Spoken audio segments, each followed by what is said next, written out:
Bonjour à tous et à toutes. Ravi de faire ce live sur le downscaling avec toi, Nicolas. Bonjour à tous, merci de m'accueillir. Et donc, on est parti pour 1 heure de live ensemble. On est jusqu'à midi tous ensemble. L'idée en termes de timing, c'est de décomposer un peu en 2 temps. Le premier temps, on va essayer de faire 40-45 minutes, justement un peu de partage d'expérience et où Nicolas parlera pas mal et moi j'essaie de t'interroger sur différents sujets qu'on a préparés du coup comme ça. Et puis les 20 dernières minutes, ce sera le temps plutôt dédié questions-réponses. Si vous avez des sujets pour l'interaction, etc. Cela dit, même si c'est des questions-réponses à la fin, n'hésitez pas au fur et à mesure quand vous avez une question à la poser dans le chat. Comme ça, nous après on les repassera à la fin.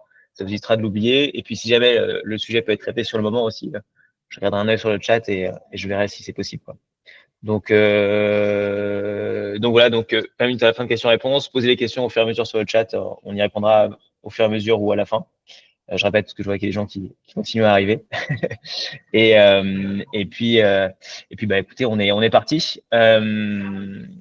Peut-être pour commencer, une petite introduction des speakers, on va dire, Nicolas et moi. Est-ce que Nicolas, tu veux commencer par peut-être dire un peu qui tu es, ce que tu as fait dans ta vie? Eh ben, en quelques mots, Nicolas Lemoine, j'ai 48 ans, je suis en région parisienne, 20 ans dans la tech, à différents types de postes. Je pourrais découper ma carrière en 2 parties. Une première partie plutôt contributeur individuel sur des postes d'ingénieur de développement, chef de projet technique, consultant technique, et une deuxième partie plutôt sur des postes et des positions à consonance plutôt managériale. J'ai travaillé et commencé chez Air Liquide dans les premières années, donc plutôt informatique industrielle. J'ai travaillé en agence digitale pour un grand groupe de communication pendant quasiment une dizaine d'années. Je suis aussi passé chez Blablacar pendant quasiment 7 ans. Et ma dernière expérience chez Libéo, dont on parlera très certainement au cours de ce talk pendant quasiment 2 ans en tant que CTO. Voilà. Donc un parcours assez vaste sur différents domaines, métiers et puis différents types de fonctions. Carrément. Et pour donner une petite idée, du coup, justement, sur les équipes que tu as pu gérer ou dans lesquelles tu as évolué, ça peut donner un peu de contexte aussi. J'ai eu l'opportunité de gérer des équipes d'une dizaine de personnes à plusieurs dizaines de personnes, jusqu'à quasiment 50 personnes, notamment en agence digitale.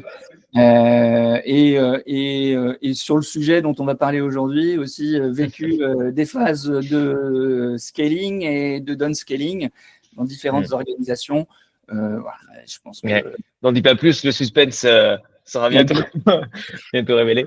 Merci Nicolas. Donc bonjour à tous aussi pour ceux qui me connaissent pas. Donc moi c'est Hugo Dupré, je suis l'un des fondateurs d'une boîte qui s'appelle EcoCTO, qui est un collectif d'anciens CTO justement de scale-up et de grands groupes. Donc tu fais partie, Nicolas, d'ailleurs.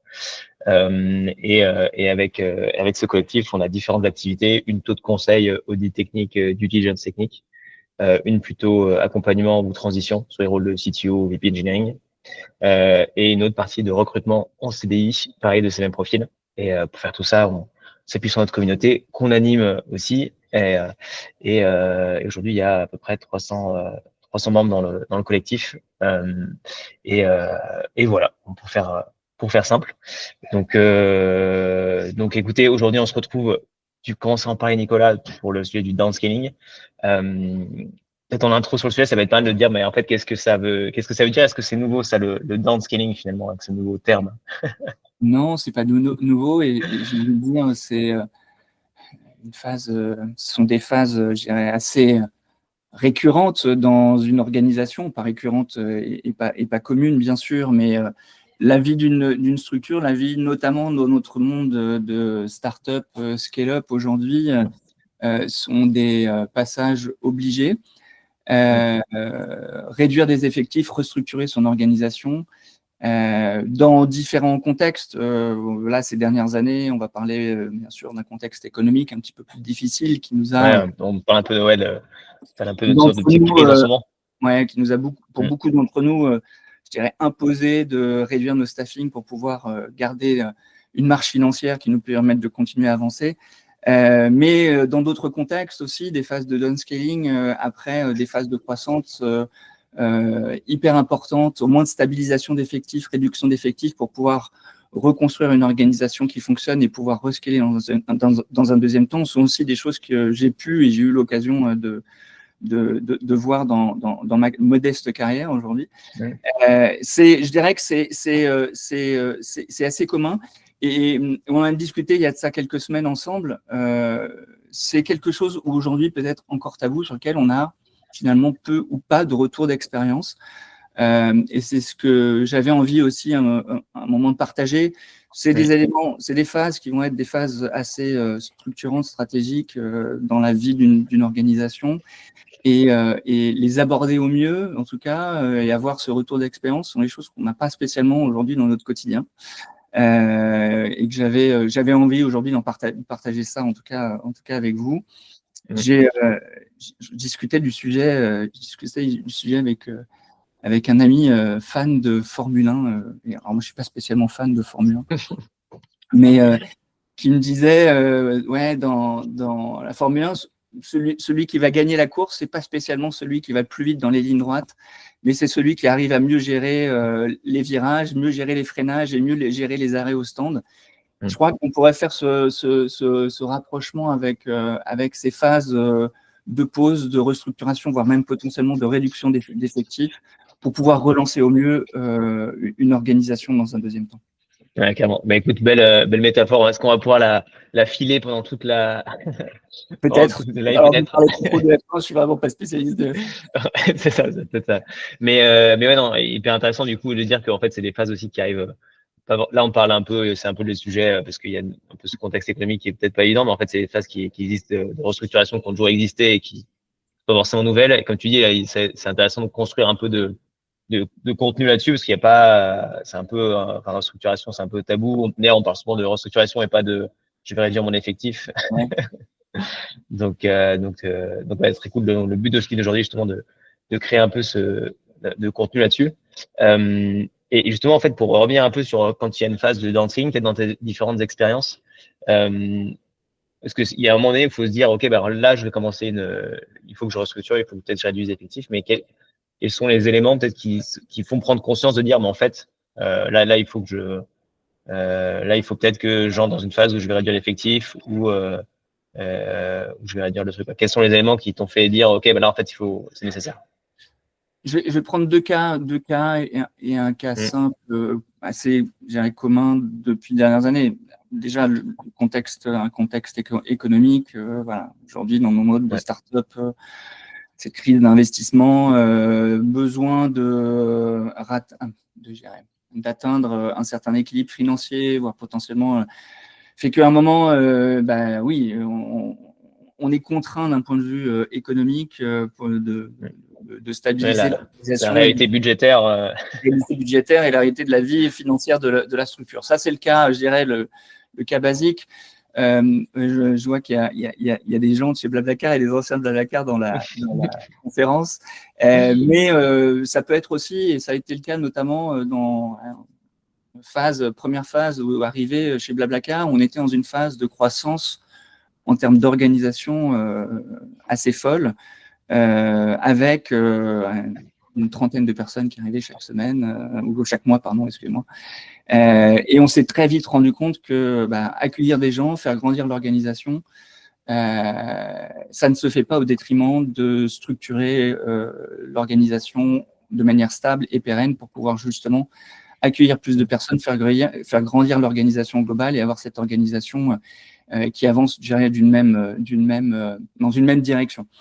J'aime bien prendre cet exemple-là, mais 2016, quand j'arrive chez Blablacar, en 2017, on construit notre première, je dirais, roadmap de boîte. Et on avait à cette époque-là, je prends une définition de cette roadmap, 150 projets. On était 200 personnes au total, une cinquantaine, soixantaine à la tech. On avait 150 projets sur la roadmap. Avec un sentiment global, notamment dans les équipes de développement produits et techniques, sentiment de ne pas aller au bout des choses, de ne pas avancer, de ne pas pouvoir, je dirais, travailler de manière collaborative, de la manière plus efficace possible, et comment orchestrer l'ensemble de ces projets au sein des différentes structures et des interdépendances entre l'ensemble de toutes les équipes que l'on avait pu créer. On a pris le parti pris à ce moment-là, de friser les recrutements, mais aussi de réduire les effectifs, pour repartir justement sur une phase de structuration et d'organisation qui soit beaucoup plus pérenne et solide, et qui nous permette d'avancer. Donc, ce que je veux dire là, ces phases de restructuration ou de downscaling, elles doivent, entre guillemets, on doit se les autoriser aussi pour repartir sur des bases un peu plus sereines et pérennes et solides sur le long terme, avant d'accélérer peut-être de manière progressive. Ouais, c'est ça. T'as le contexte économique d'un côté, mais t'as aussi, genre, évidemment, l'efficacité pure et dure de l'organisation de l'équipe qui peut te faire dire, mais en fait, là, je suis en train de faire. Je suis en train de partir dans le mur. Ouais. Ok, ouais, carrément. Et justement, dans ces différentes phases, alors je pense que ça dépend vachement des boîtes, mais peut-être par rapport à tes expériences. Là, on parle du coup d'un scaling, de réduire des effectifs. Ça peut être de combien, ou ça a été de combien en fait dans tes expériences d'effectifs? Avec cette expérience Blablacar, ça a été déjà d'une freeze sur les recrutements, bien sûr, et puis un downscaling. Si je devais donner un chiffre, c'est peut-être 10-20% de l'organisation produit tech.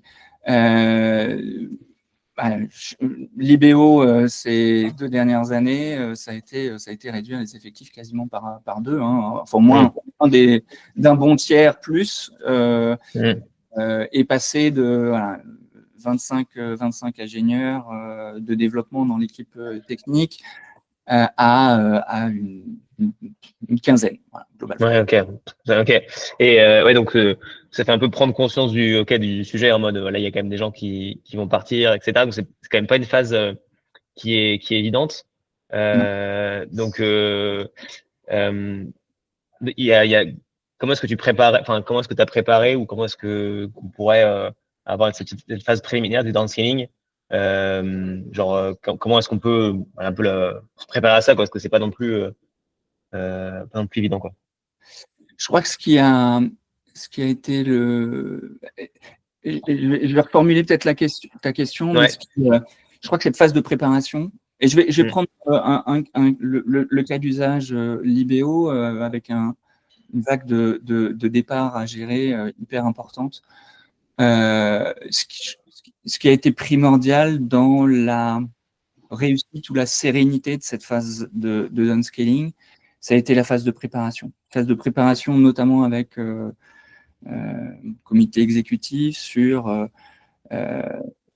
la redéfinition déjà de nos ambitions, le pourquoi on a fait, on était contraint entre guillemets de faire cette opération et d'avoir une communication hyper transparente, à la fois sur les chiffres, à la fois sur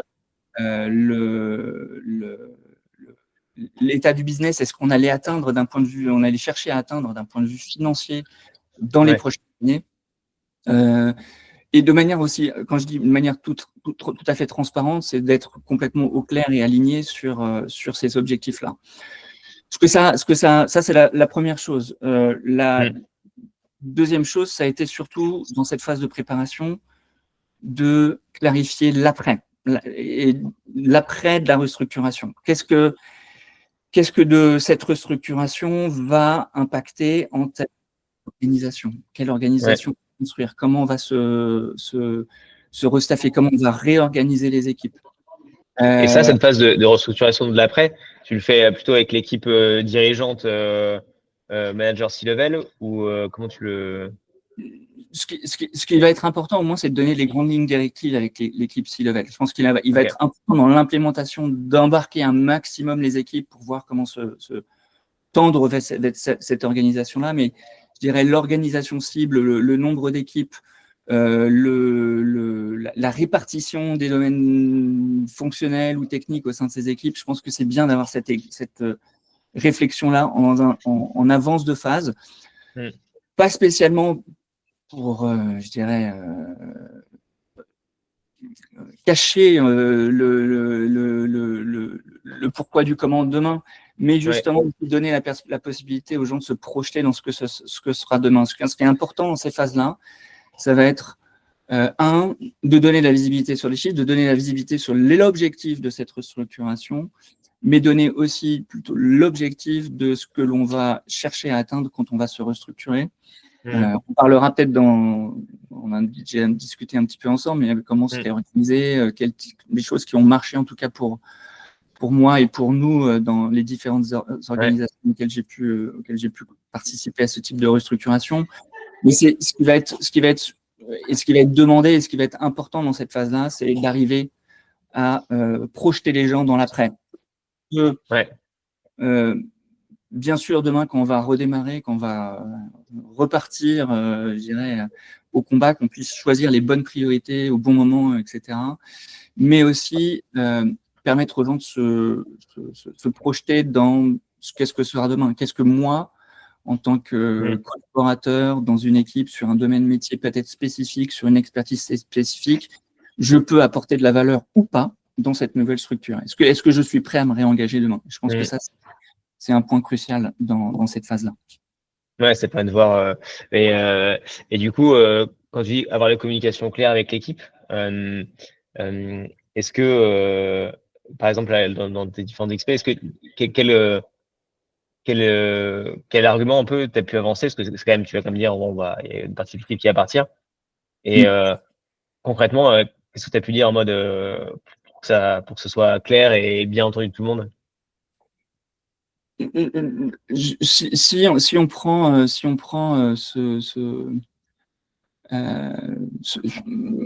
prenons le cas du contexte économique, je pense que c'est clair. Je pense que on a de manière assez transparente, on a dans notre business des problématiques corps sur lesquelles je pense que, on ne peut pas bypasser, en tout cas faire en sorte que l'organisation se sépare en tout cas de ces expertises-là. On va avoir de facto des profils des organisations qui sont potentiellement des choses importantes et qu'on a besoin de continuer à développer, mais qui sont peut-être plus dans l'orientation stratégique ou en tout cas les premières priorités sur lesquelles on va pouvoir s'apporter à développer ou en tout cas continuer à développer. Je pense qu'il faut avoir une communication et une communication la plus claire et la plus transparente, la plus factuelle possible. Je pense que c'est ce qui va être prépondérant là-dedans, c'est oui, je dirais de pas se mentir, et d'aller potentiellement droit au but. Je sais pas comment l'exprimer de manière peut-être un peu plus fine. Mais la plupart du temps, je pense que dans cet accompagnement humain, qui est quand même un facteur hyper important, 90% des cas, vous avez construit des équipes avec des expertises qui correspondaient à une organisation. Je vais prendre le cas Libéo, une organisation de 5 personnes, avec des objectifs qui étaient en rapport avec les objectifs de boîte, qui étaient en rapport avec cette organisation. Dans une organisation un peu plus réduite, si vous devez faire partir aujourd'hui des gens, c'est pas spécialement parce que ces gens-là ne sont pas compétents, c'est parce que ces gens-là répondent peut-être plus à les besoins de l'organisation demain. Je pense que c'est important aussi de rassurer les gens sur cette partie-là. C'est la plupart du temps, ce ne sont pas des cas individuels ou des cas liés à des compétences personnelles ou humaines. C'est un contexte qui fait qu'on est obligé de faire des choix à un instant ou à un autre et qui nous amène cette restructuration et ces suppressions d'équipes ou de postes. C'est un point clé parce que la vision pour la communication aux équipes, dire en fait la vision du contexte de la boîte change. Du coup, effectivement, on t'a recruté à tel poste parce que on pensait ça, mais en fait, on change et du coup, là, il y a moins d'intérêt. Et du coup, ça permet de dire que c'est pas la personne qui est virée entre guillemets, c'est juste son poste qui n'existe plus. Et ça fait quand même aussi une différence, quoi. Donc, Et je crois qu'on pourra aussi parler de l'accompagnement. Je pense que dans ces étapes-là, ouais. la clé, c'est bien sûr d'accompagner les restants, continuer, projeter dans ce que ce sera la structure demain, comment on va restructurer nos plateformes, pourquoi on va le faire, avoir une réponse sur le pourquoi et continuer à les regarder, mais aussi porter une forte attention aux gens potentiellement partants et les accompagner dans ce départ-là. Que ce soit d'un point de vue légal en France, il y a un certain nombre de choses qui peuvent importer en fonction de la formule ou du choix que vous allez faire pour restructurer ou gérer cette phase de départ. Mais accompagner les gens dans quel type de structure tu peux aller chercher demain, ouvrir son réseau pour pouvoir leur permettre de trouver leur futur poste demain, les accompagner dans un bilan de compétences, de la formation pour pouvoir peut-être changer d'expertise ou changer de domaine métier. Je pense que c'est des choses sur lesquelles il faut pas négliger. Ça va de facto, bien sûr, permettre d'avoir cette transition sereine, mais ça va aussi permettre de garder une certaine sécurité psychologique au sein de vos équipes, au sein des équipes restantes. Voilà, j'en parle, c'est peut-être un peu subjectif, en tout cas, ce que je vous partage là, mais ne pas négliger cet angle-là, en tout cas. Ouais, ça. On parlait un peu de la préparation justement avec le travail de la vision, la communication aux équipes, la transparence un peu dans ce qui va être mis en place, donner la vision sur l'après, qu'est-ce qui va se passer après, etc. Donc là, on rentrait aussi dans maintenant quand on le met en place, qu'est-ce qu'on fait. Donc tu disais effectivement l'accompagnement personnalisé un peu pour chacun, même les gens qui partent. Comment ça s'est manifesté par exemple dans tes expériences passées, toi, je prends Libéo parce que c'est le cas le plus récent et peut-être celui où deux choses sans rentrer dans le détail de l'implémentation, mais entre le moment je dirais de l'annonce, de la préparation, de ce que l'on a allé entreprendre et pourquoi on devait faire cette restructuration. On a ouvert les portes de la communication sur différentes manières, des sessions de Q&A collectif, mais en effectif réduit, pour pouvoir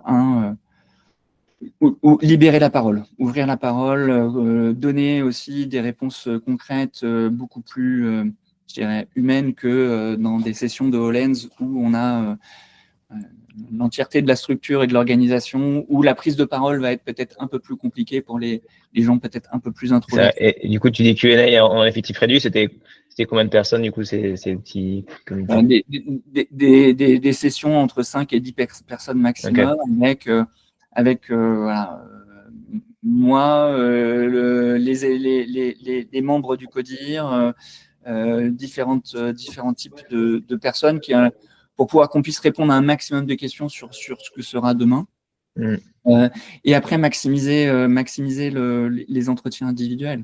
Les entretiens individuels avec deux objectifs, je dirais, importants, c'est être capable encore une fois, de se projeter dans ce que ce sera demain, quelles seront leurs organisations, pouvoir répondre aussi individuellement à ce que toi, demain, est-ce que tu peux nous apporter dans cette nouvelle organisation, ce que tu factuellement peut-être ne réponds pas à cette nouvelle organisation, et pourquoi. Et aussi partager un maximum de par l'expérience passée, de comment ça va fonctionner. Même si vous n'avez pas toutes les billes aujourd'hui de comment ça va fonctionner, je pense que plus on donne de la visibilité sur comment ça va fonctionner, comment on va travailler ensemble, comment les interactions avec vos équipes commerciales, comment avec vos utilisateurs, entre équipes ou entre domaines d'expertise au sein de votre équipe va fonctionner demain, plus vous aurez des réponses claires sur ça, plus vous allez aussi pouvoir permettre d'engager vos équipes et vos collaborateurs dans cette nouvelle aventure. Ouais, c'est assez cool ce que tu dis. Du coup, tu parlais justement des sessions un peu Q&A. Est-ce que tu as fait aussi des one-to-one? Du coup, ça fait avec beaucoup de monde. Mais bien sûr, je pense que c'est un peu sessions de Q&A, des sessions en individuel, one-one, planifiées, structurées, avec des phases de réflexion intermédiaires. On va peut-être parler de technique de management, mais un peu beaucoup d'écoute active. Je pense que l'écoute active dans cette phase-là est primordiale. Pour comprendre voilà, comment se positionnent aussi les gens dans cette restructuration. Message que j'ai envie de passer, et je pense pour certains qui sont déjà passés par là, bien sûr, il y a des gens qui vous devez garder parce que pour gérer au mieux les risques de votre plateforme technique, de votre produit demain, vous avez besoin de niveau d'expertise fort ou de seniorité forte sur certains aspects, hein. Mais aussi voir les personnes qui sont engagées, et je crois que ça c'est un point le plus important, c'est que je prends l'exemple Libéo, 25 personnes dans une organisation et on descend, 25 personnes dans une organisation tech et on descend à 15 personnes. C'est plus la même chose, c'est plus les mêmes capacités d'évolution, c'est plus les mêmes positionnements et les mêmes attentes qui vont être faites. Est-ce que ces personnes-là, est-ce que les personnes que vous avez, même les plus experts, ont envie de se réengager là-dedans? Ouais, donc du coup, les compétences tant que telles, mais est-ce que les personnes vont aimer, enfin, vont vraiment s'engager dans la boîte après la réalisation, quoi. Donc, et je pense que on pourrait faire le contraire, porter cette réflexion-là dans une phase aussi de croissance, hein, passer d'une petite structure, je vais appeler ça familiale.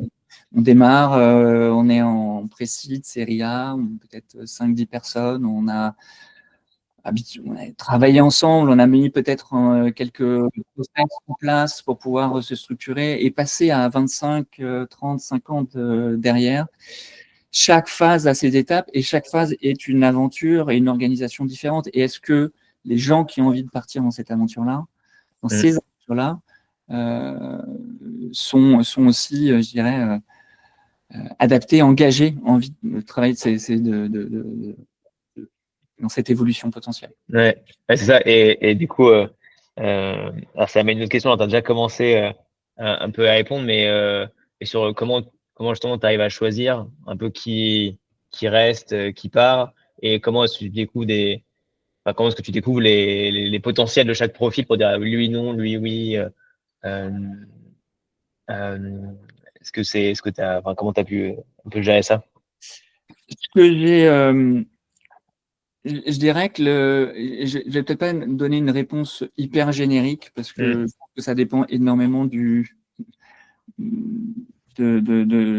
l'organisation, du contexte et du domaine métier.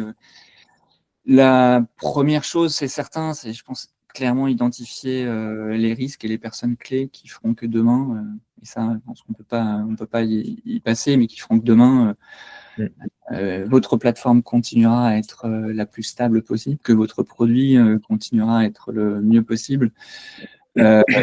Donc, bien sûr, le premier réflexe, c'est l'expertise sur vos domaines clés. Je pourrais donner un exemple chez Libéo. Voilà, chez Libéo, FinTech,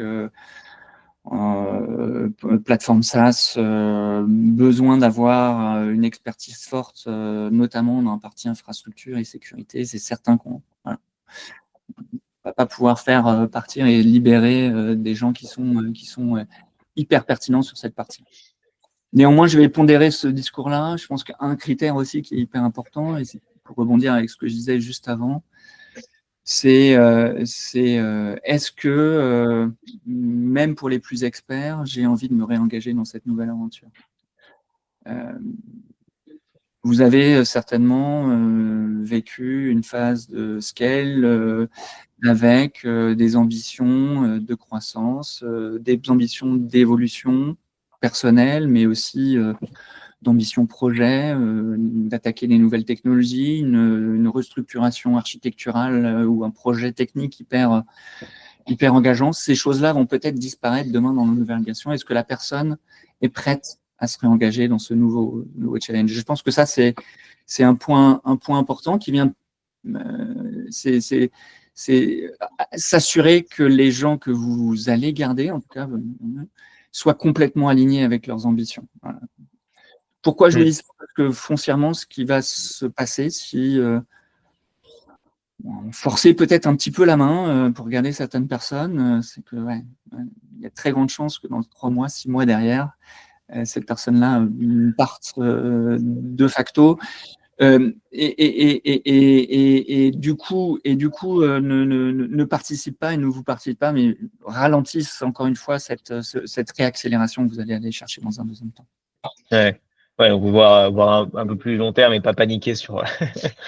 Et pas paniquer, ouais. Et sur les profils, toujours dans ce contexte-là,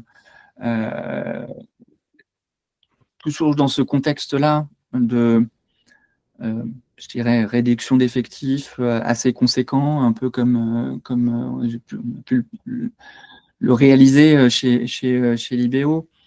Je vais peut-être être un petit peu drastique et un peu privilégier les profils, bien sûr engagés, mais aussi les profils multi-expertise, multidisciplinaires. Et on pourrait en reparler peut-être un petit peu plus en détail sur des cas concrets, mais une organisation à 10-15 personnes versus une organisation à plusieurs dizaines avant, ça va nécessiter d'avoir de la flexibilité, dans les expertises, dans l'expertise même des domaines fonctionnels, et engager plutôt les profils qui vont être soit, bien sûr, multi-expertise d'un premier temps, mais potentiellement aussi engagés à toucher un peu plus. Je donne un exemple concret. Chez Libéo, on a eu un expert infra. Et je pense que la démarche qu'on avait déjà pris au tout démarrage, même dans notre phase de croissance, c'est de se dire que cet expert infra, ça n'allait pas être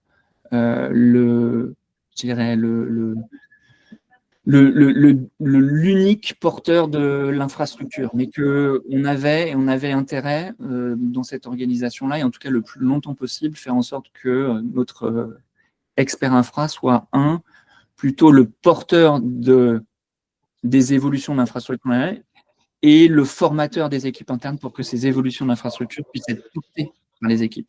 Donc former les équipes à des problématiques infra-cloud qu'ils n'avaient pas spécialement eu l'opportunité de développer dans leur expérience passée. Et surtout, leur donner aussi de plus en plus la main sur cette infrastructure-là. Donc, d'avoir un profil qui soit, si je garde un profil expert, c'est un profil expert qui va demain plutôt être là pour donner et faire monter en compétences sur des domaines peut-être moins, où il y a moins d'expertise d'autres profils de vos équipes. Ok. Et du coup, tu dis expertise pour faire monter en compétences, c'est des gens qui à terme du coup quitteraient l'entreprise, enfin, sont là plutôt de manière ponctuelle, ou cette expertise, tu vas aller chercher C'est un bon point. Je pense que si je devais aujourd'hui, parler par exemple de Libéo, ce qui nous a sauvés, c'est d'avoir des profils multi-stack. Alors, multi-expertise. On parle souvent de full stack et je pense que ça peut être un peu hyper général. C'est un grand débat. C'est grand chose, mais des profils multi-expertise. Voilà. On n'a jamais privilégié plateforme digitale, principalement web, un petit peu de mobile, mais principalement web. On a privilégié les profils capables de travailler au niveau d'expertise back-end fort, mais aussi des connaissances front-end plutôt, on parlait de technologie, mais React Native, et d'être capable de construire, d'avoir cette connaissance sur 2 domaines métiers bien spécifiques. Quand on a voulu aller chercher de l'expertise pour des problématiques données, on a été chercher cette expertise à l'extérieur. Et je pense que c'est ça aussi, dans ces phases de downscaling ou voire même de croissance, privilégier la multidisciplinarité, la multi-expertise et aller chercher l'expertise à l'extérieur pour faire monter les gens en compétence sur une problématique donnée pendant un certain laps de temps, mais aussi surtout et aller chercher cette expertise à l'extérieur pour former vos équipes. Je pense que ça, c'est des contrats de mission que vous pourriez avoir avec des freelances ou avec des externes. Je pense que c'est le critère principal, c'est faire monter en compétence ces équipes. Et plus longtemps, je dirais, en tout cas de mon point de vue, plus longtemps vous gardez cette multidisciplinarité, plus longtemps vous aurez de la flexibilité pour gérer au mieux votre roadmap, et même à effectif réduit. Et plus vous serez résilient aussi dans ces phases. Justement, alors, la résilience, c'est un peu un deuxième sujet qui est hyper important. En fait, on parlait un peu de la partie management de l'équipe, comment gérer ça, l'implantation au niveau de management de l'équipe.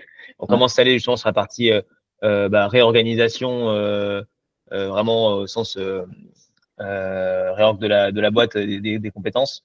Qu'est-ce que tu vas rechercher toi dans ces phases-là en termes d'efficacité peut-être dans ce du coup en termes d'organisation, qu'est-ce que ça signifie et qu'est-ce que tu vas chercher? Dans cette phase de downscale, en termes d'organisation, ce qu'on va aller chercher, c'est. Voilà. Je vais donner peut-être un exemple assez concret. Vas-y. Beaucoup plus parlant. Libéo, 25 personnes à la tech, une trentaine de personnes au produit. Contexte financier, on réduit les effectifs d'un bon tiers, voire quasiment de la moitié. On aurait pu se dire, on va garder la structure actuelle et réduire la taille de ces équipes. De manière très factuelle, ce qui va être important dans cette phase de downscaling, c'est surtout réduire l'interdépendance entre les équipes. Garder 5 équipes nécessite et implique obligatoirement un travail collaboratif et de la synchronisation entre équipes pour adresser une problématique produit ou technique donnée à un instant T. Le parti pris et ce qui a été hyper pertinent dans ce que l'on a fait, c'est qu'on a plutôt réduit le nombre d'équipes que la taille des équipes. Ça veut dire réaligner des scopes, ça veut dire faire en sorte que plutôt que de séparer des scopes et garder des équipes isolées, c'est restructurer ces équipes-là autour de fondations d'équipes hyper solides. De repartir, on a fini à 3 équipes, et puis dans un deuxième, même quasiment que 2 équipes.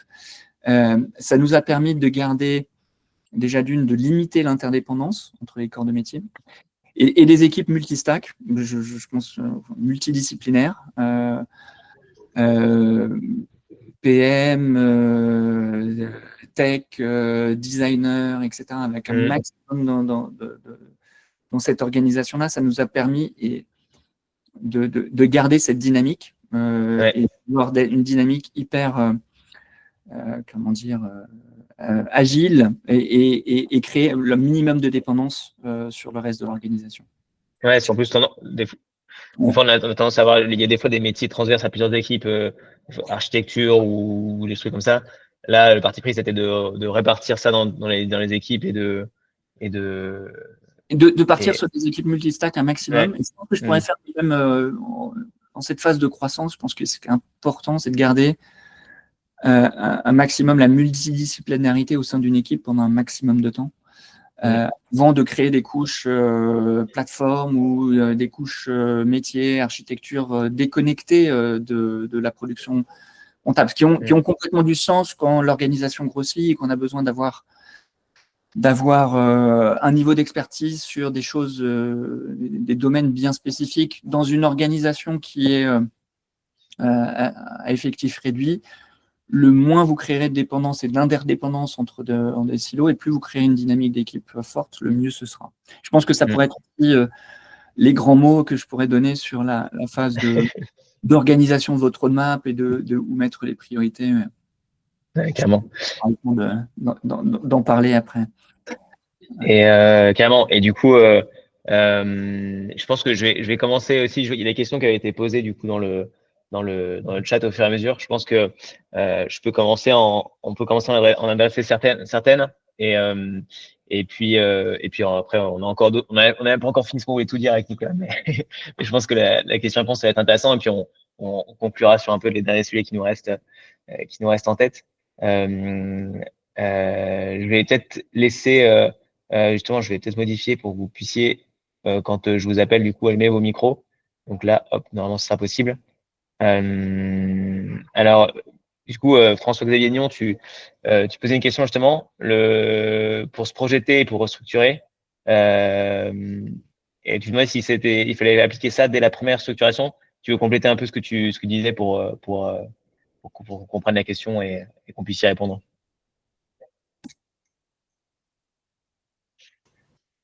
Yes. Pardon. C'est bon, je suis plus mute là, j'imagine. Non, c'est bon. Bonjour à tous. Merci Nicolas pour ce partage d'expérience.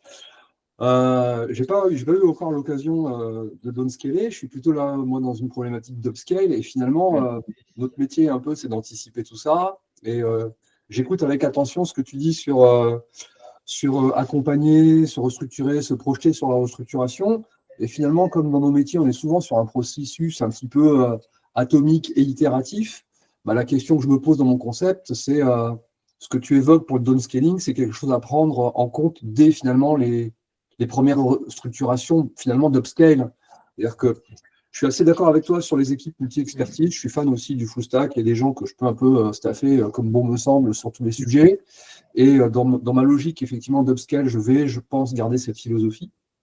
Et en conservant cette logique-là, en la mappant sur ton downscaling, je me dis, voilà, c'est un processus itératif où on conserve finalement une ligne directrice dont on est capable de faire bouger le curseur, mais on garde tout le temps la même philosophie finalement.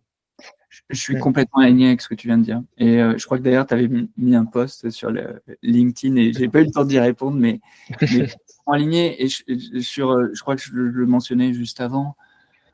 Les phases d'upscaling, je pense que quelle que soit la taille de l'organisation ou des équipes que vous upscalez, mais la multidisciplinarité, je pense que c'est le nerf de la guerre dans les premières années de vie. Et si je devais mettre des chiffres autour de ça, même si je pense que c'est pas toujours, c'est difficile d'en faire donner un chiffre global, mais encore une fois, à 10 personnes, on a tout intérêt à garder de la multidisciplinarité.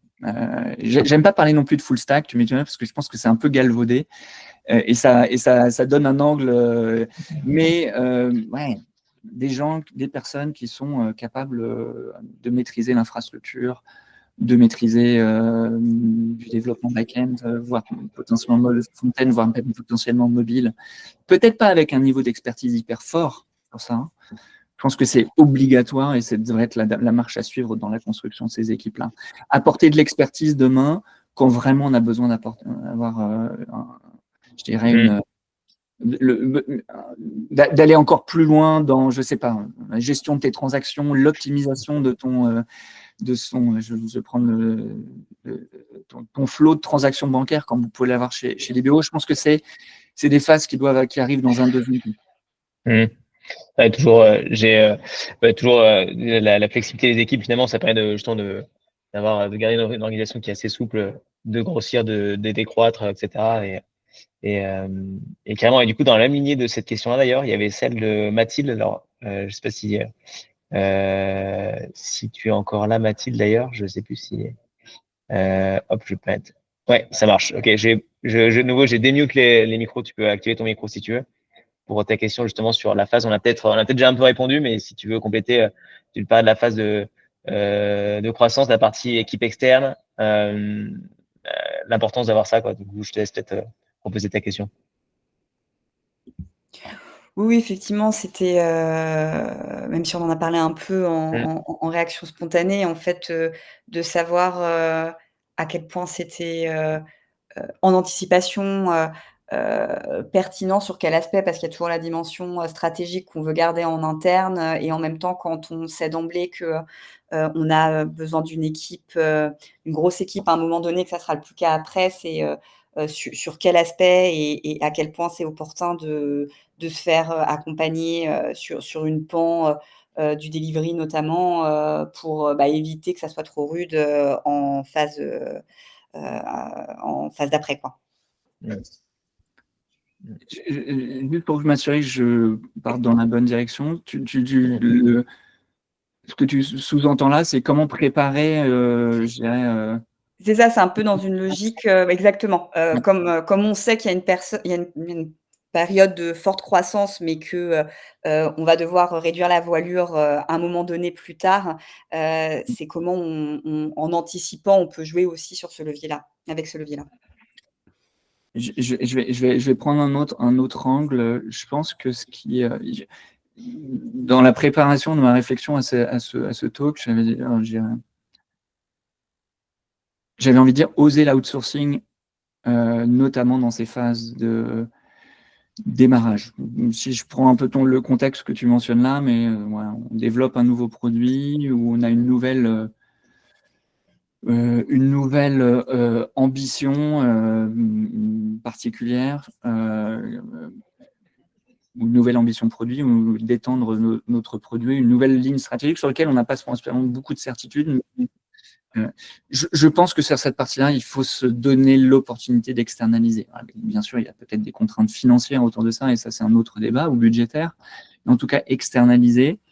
Et en externaliser, si je devais reprendre la manière dont j'externaliserais ça, c'est de l'externalisation en allant chercher de l'expertise, mais intégrée dans les équipes.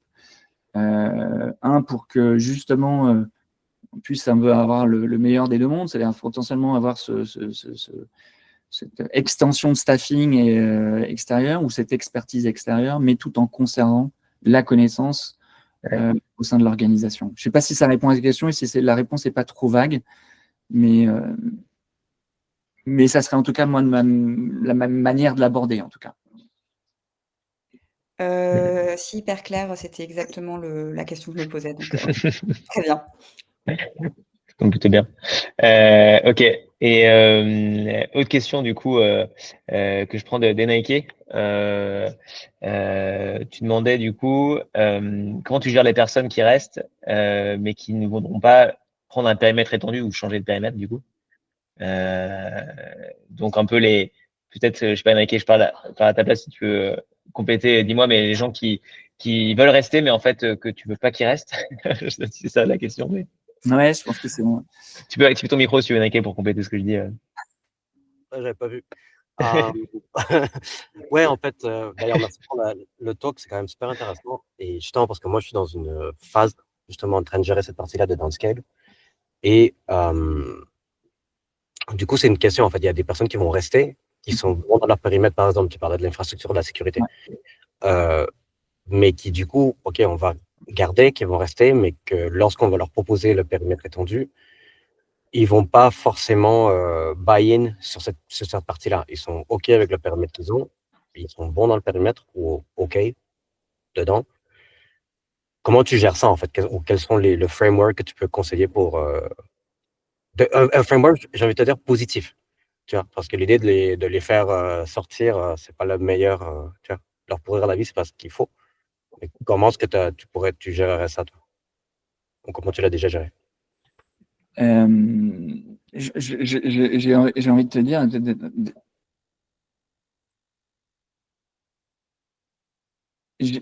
est-ce que c'est peut-être la bonne. Je vais être assez challengeant sur ça, mais est-ce que c'est la personne à garder déjà? Parce que, encore une fois, et je peux le concevoir, c'est-à-dire que si humainement ou personnellement, cette personne-là n'a pas envie de toucher à autre chose, de se développer peut-être moins en transverse, même potentiellement d'expertise sur ça, est-ce que c'est la meilleure personne qui va pouvoir accompagner l'organisation et vous permettre d'avancer demain? Je pense que ça, c'est un cas très factuel à voir. Je ne dirais pas qu'il faut imposer les choses. Après, un framework pour pouvoir engager peut-être dans ce que sera le futur. Je ne parlerai pas de framework là, mais ce que je pense aussi pertinent, parce que je me l'applique aussi à moi-même, c'est potentiellement essayer de faire rencontrer cette personne-là dans une autre organisation similaire à la tienne, sur une fonction que tu pourrais attendre ou des fonctionnements que tu as, le nourrir sur le savoir qu'est-ce que ce sera demain. Je pense qu'il y a pas mal, dans ces cas-là,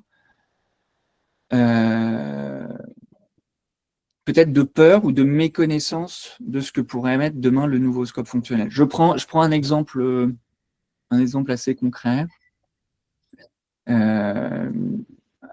Un profil que j'ai eu, qui est aujourd'hui encore chez Libéo, mais qui était staff engineer, donc très technique sur une problématique assez front-end, quelqu'un de humainement hyper reconnu dans l'organisation. Il a de facto n'avait pas spécialement, je pense, les envies, les ambitions de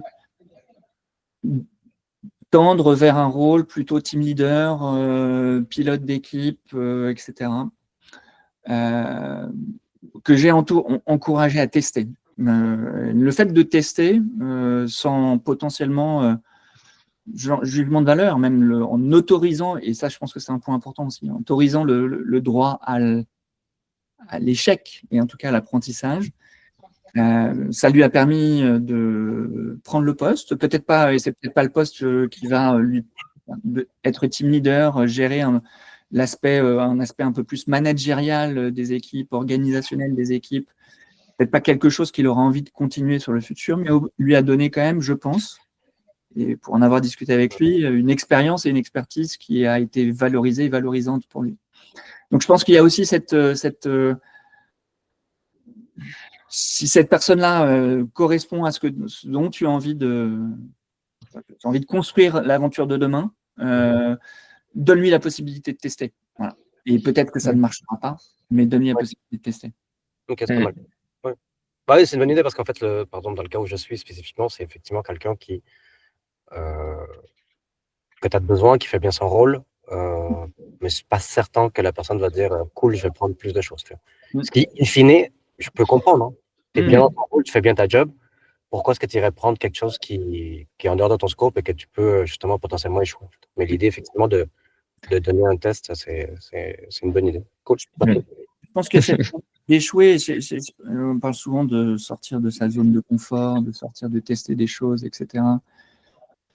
Parfois, encourager les gens à tester des choses en leur garantissant qu'il n'y aura pas un jugement de valeur sur ça ou un jugement par rapport à un échec potentiel, ça libère pas mal de choses.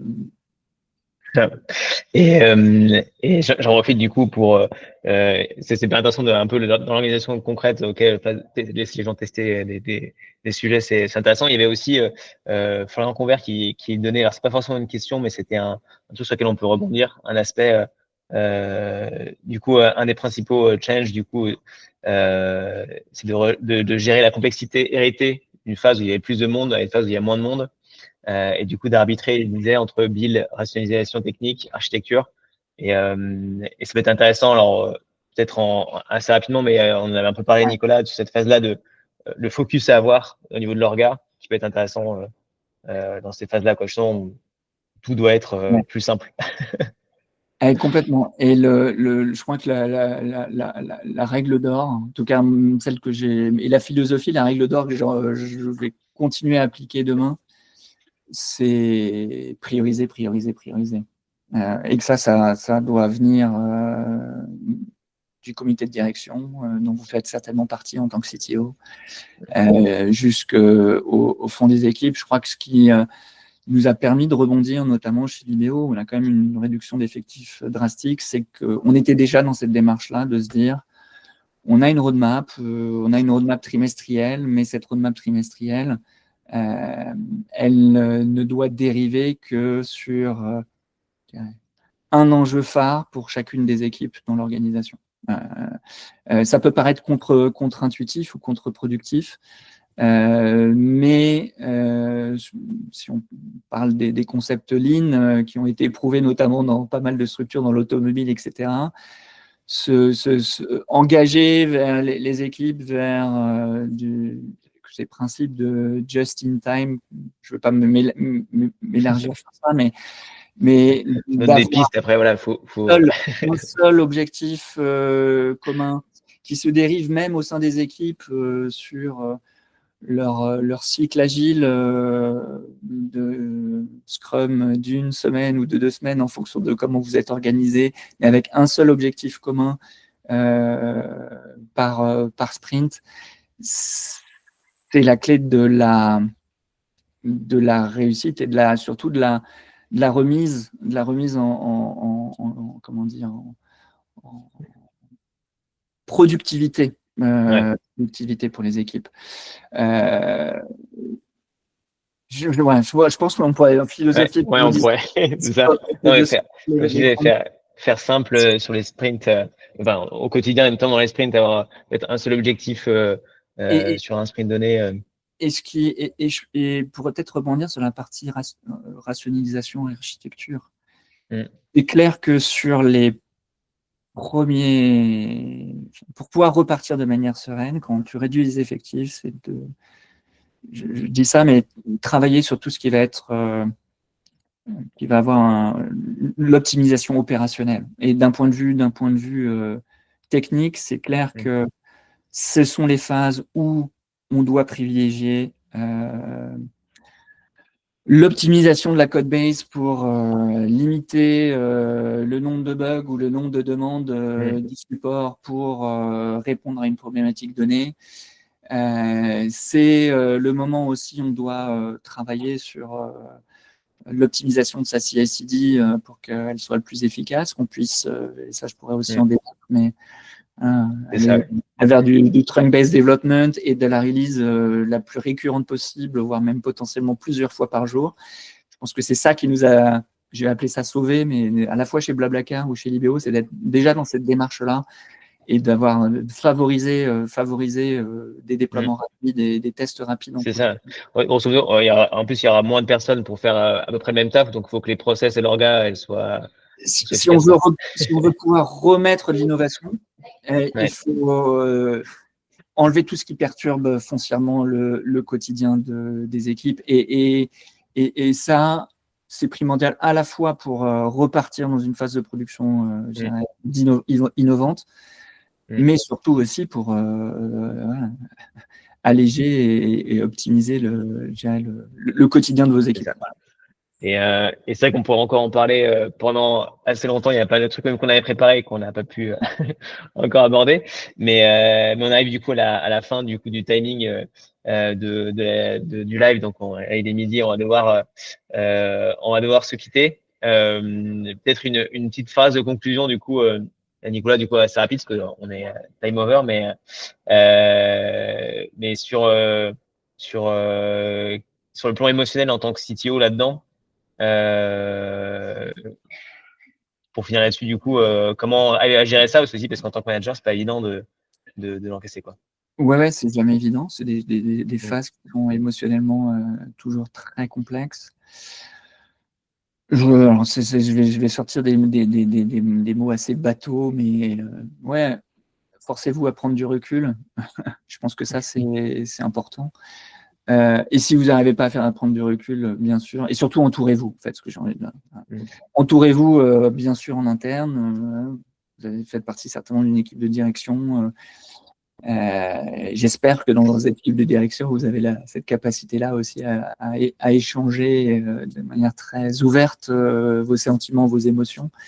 Faites-vous aussi entourer. Je pense que se faire coacher, se faire mentorer de l'extérieur, certainement des contacts dans d'autres organisations qui vont vous permettre de vous faire le ping-pong. Aussi, vous débiaiser certaines réflexions que vous pouvez avoir. On construit tous des équipes dans lesquelles on met de l'humain, des gens qu'on aime, qu'on a envie de travailler, peut-être que demain, ces personnes-là ne sont pas non plus les meilleures personnes dans ce que vous allez reconstruire derrière. Il faut avoir cet angle-là avec cet angle extérieur et potentiellement se débiaiser de ces émotions-là. Donc oui, le support externe... Co-CTO ou pas, d'ailleurs, en passage, je passe. Mais effectivement, ouais. Et ouais, non, du coup, bah, écoutez, c'est très cool de se finir un peu justement sur cette phase un peu de justement, je dirais aussi, je trouve qu'en tant que manager, en tant qu'humain, personnellement, c'est aussi important donc de prendre aussi soin de ça, soin de soi là-dedans. Et ben écoutez, merci à tous d'avoir suivi le live. Merci Nicolas Merci d'avoir d'avoir accepté l'invitation et d'avoir mené ça avec brio depuis nos bureaux au bord de la mer. Si on veut te suivre ou te contacter, on peut te retrouver sur LinkedIn, Nicolas Lemoigne, sans souci. Oui. Et donc voilà, n'hésitez pas. Et écoutez, bon appétit à tous. On arrive à l'heure du midi. Donc voilà, merci à tous de nous avoir écoutés. Et puis on se retrouve bientôt pour de nouveaux lives, de nouveaux retours, etc. Et puis si vous avez des questions, n'hésitez pas à nous adresser du coup soit à moi, soit à Nicolas, du coup en MP sur LinkedIn. On est à votre dispo pour continuer les échanges si besoin. Merci à tous. Merci à tous. Bonne journée.